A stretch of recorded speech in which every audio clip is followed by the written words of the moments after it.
지난 대선의 허위 인터뷰 의혹을 수사하고 있는 검찰이 오늘 화천대유 대주주 김만배 씨에 대한 강제 수사에 착수했습니다.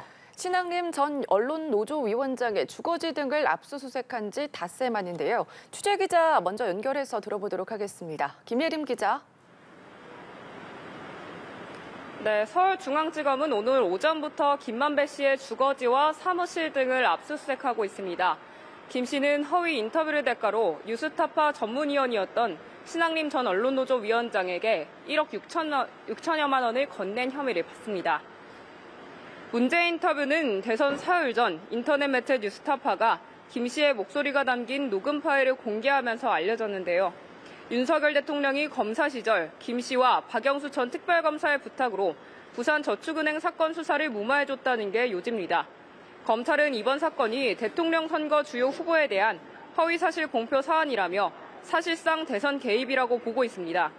반면 신 위원장 측은 김 씨가 준 1억 6천여만 원은 책 3권을 판 대가라며 혐의를 부인하고 있는 입장입니다. 네, 이와 관련해 오늘 법원에선 김만배 씨에 대한 추가 구속영장 신문도 열렸죠. 네, 오늘 오전 서울중앙지법에서 열린 김만배 씨의 추가 구속영장 신문은 1시간 반 만에 끝났습니다.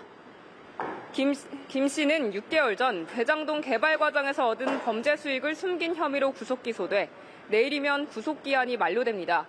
검찰이 김 씨의 추가 구속을 요청한 건 허위 인터뷰 의혹 수사를 위한 것이란 해석이 나오는데요.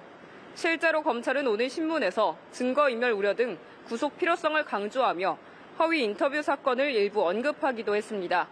김 씨 측은 검찰이 별건 수사를 위해 구속영장 발부를 요청하는 것으로 보인다며 김 씨의 주거지도 일정하다고 반박했습니다. 재판부는 구속기한 만료가 임박한 만큼 구속영장 추가 발부 여부에 대해서는 오늘 오후 결정을 짓겠다는 입장입니다. 네, 또 수원지검에서 맡고 있는 쌍방울 그룹의 대북 송금 의혹 수사 상황도 짚어보겠습니다. 오늘 검찰이 이재명 더불어민주당 대표에게 또다시 소환조사 재통보를 했다고요? 네, 그렇습니다. 수원지검은 오늘 이재명 대표에게 늦더라도 이번 주 목요일에서 토요일 사이에 출석을 해달라고 요구했다고 밝혔습니다. 이 대표가 앞서 2차례 불출석한 바 있고 단식으로 피의자 조사에 지장이 초래되고 있다는 설명입니다. 오늘 이 대표 측에서 다음 주 화요일인 12일에 출석해 조사를 받겠다고 통보를 했지만 받아들여지지 않은 겁니다. 검찰은 쌍방울그룹의 대북 송금 의혹과 관련해 당시 경기도지사였던 이 대표가 관여했다고 보고 제3자 뇌물 혐의로 입건했는데요. 이 대표의 단식이 오늘로 7일째에 돌입하면서 이 대표의 건강 문제가 검찰 조사의 변수로 작용할 것으로 보입니다. 지금까지 서울중앙지검에서 전해드렸습니다.